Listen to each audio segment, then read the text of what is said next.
Hello everyone, welcome back to the channel. Welcome back to our Java DSA series. So as part of this video, we'll understand how the linked list is implemented in Java source code itself. So that would be really interesting, to see the source code itself. So let's jump into it.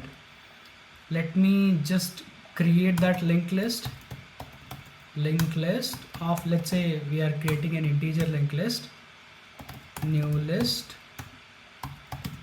is equal to new linked list. Right now let's go inside this linked list and see what is there.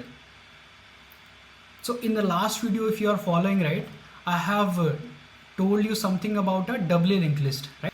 So in doubly linked list I have shown you that there is a structure of a node which is of three parts: previous node, value, and the next node.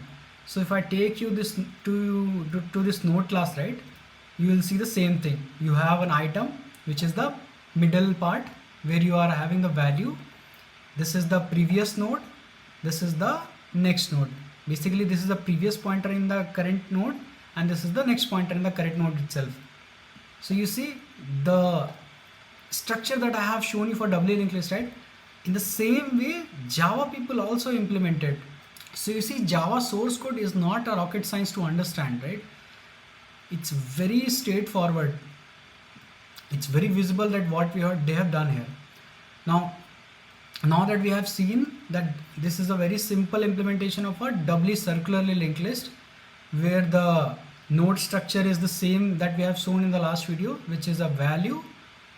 The first pointer is pointing to the previous node and the last pointer is pointing to the next node. The three section structure of the node that we have seen, it is the same implementation. Now let's look at some method, right? For example, this add first or add last method. In add first method, they are calling a method called link first, right? And inside you see they are increasing the size of the list and they are changing the pointer. They might be changing a pointer in a different way, so don't worry about that. We're not here to do the complete postmortem of the source code. My intention is to tell you the implementation that we have done, right? They have done a very simple implementation, but my implementation was easy to understand. That is the reason I haven't taken reference of this source code directly, so that you don't get confused and all that. Same way, if you go to this add last node, there is a internal method which is link last they are calling. So let's see what they are doing there. Okay, so next node is pointing to the new node. Nice. And they are increasing the size of the list. You see, they're doing the very similar thing that we did for our methods also. Now let's go to a remove first method. They have a method that is unlink first. There also they are changing the pointer and reducing the size. They have a remove last method where they are calling this unlink last, where they are changing the pointer and reducing the size. You see, so whatever methods you have in this linked list implementation, which is part of Java source code itself, right? That is no rocket science. They are implementing in a very similar way. Their code is more efficient because it's part of the Java library, right? They have to think of some multiple scenarios, right? So that no error should happen at the runtime. The libraries are properly, tried and tested. That's why you might see some extra code there, but don't worry about that.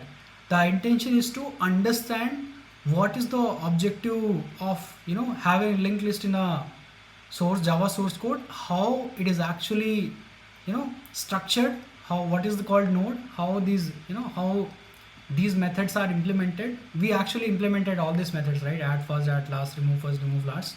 So you'll be able to understand that this is the similar implementation that they have done in the Java source code also.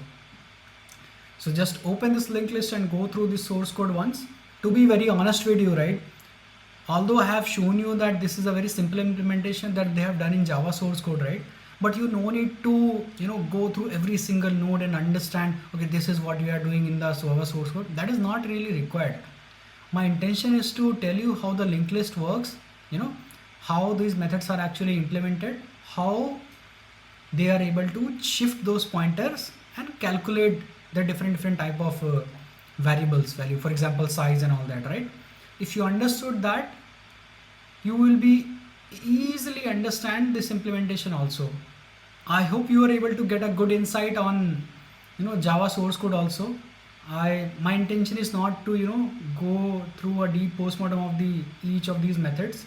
That I'll leave it to you. But I have still shown you what they have used a doubly linked list node, and they are using the same first and last pointers in the add first, add last, remove first, remove last methods, and they are incrementing or decrementing the size there itself. So yeah, that's all I wanted to show you as part of Java source code implementation. In the next video, we'll be starting with a new data structure, which is stack. I'll be showing you some really cool applications of that data structure also. Meanwhile, just go through it, have a glance, enjoy the source code.